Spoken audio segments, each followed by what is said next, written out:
हमारी इच्छाएं अनंत है। शेख चिली जैसी इच्छाएं हमें राह से भटका देती। जीवन की इस यात्रा में हम इच्छाओं में ही उलझे रहते हैं।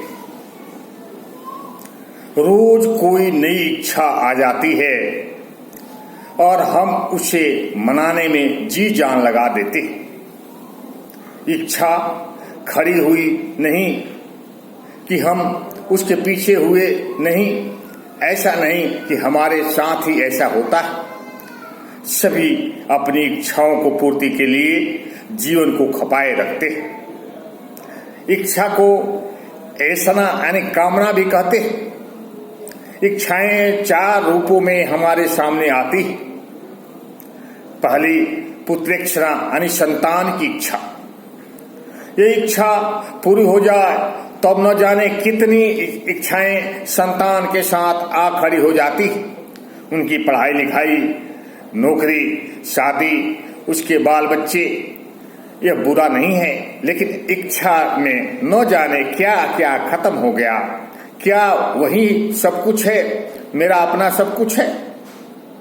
फिर संतान की इच्छा की ही इच्छा जीवन भर नहीं रहती। उसके बाद है विदेशना, यानी जब धन चाहिए। धन जरूरी है, इससे हमारी सारी जरूरतें जुड़ी हुई है। जीवन की इस यात्रा में बहुत जरूरत है पैसों की, लेकिन एक सीमा तक। आवश्यकता के अनुकूल पैसा रौनक देगा, लेकिन यदि हमारा जिद, हमारी ऊर्जा, हमारी जीवन पैसे कमाने की दौड़ में लग गया तो अपना सब कुछ बचेगा ही नहीं। आखिर आपने कमाया किसके लिए? आखिर कितना धन चाहिए? उसकी एक सीमा है। इसके बाद धन आपका मालिक बन गया, आप उसके गुलाम हो गए। अब वो कह रहा है कि मेरे पीछे भागो और आप उसके पीछे भागने लगे। अब इतना हो जाएगा, फिर उतना हो जाएगा। शेख चिली कोई दूर नहीं है, हम ही हैं शेख चिली जो धन के बारे में सोचते रहते हैं। गीता में इसे आसुरी संपदा का लक्षण कहा गया।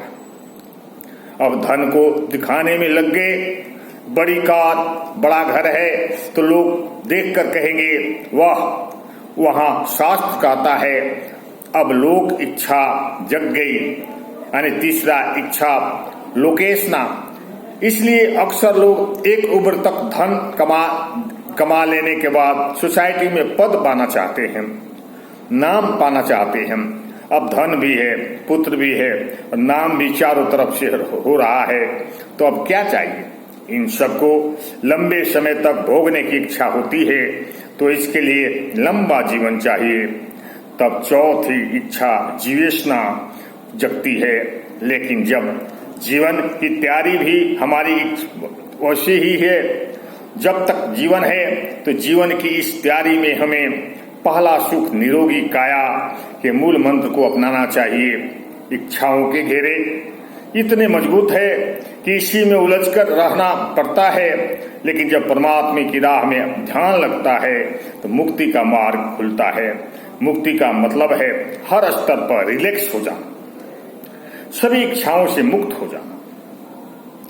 ओम शांति, ओम शांति।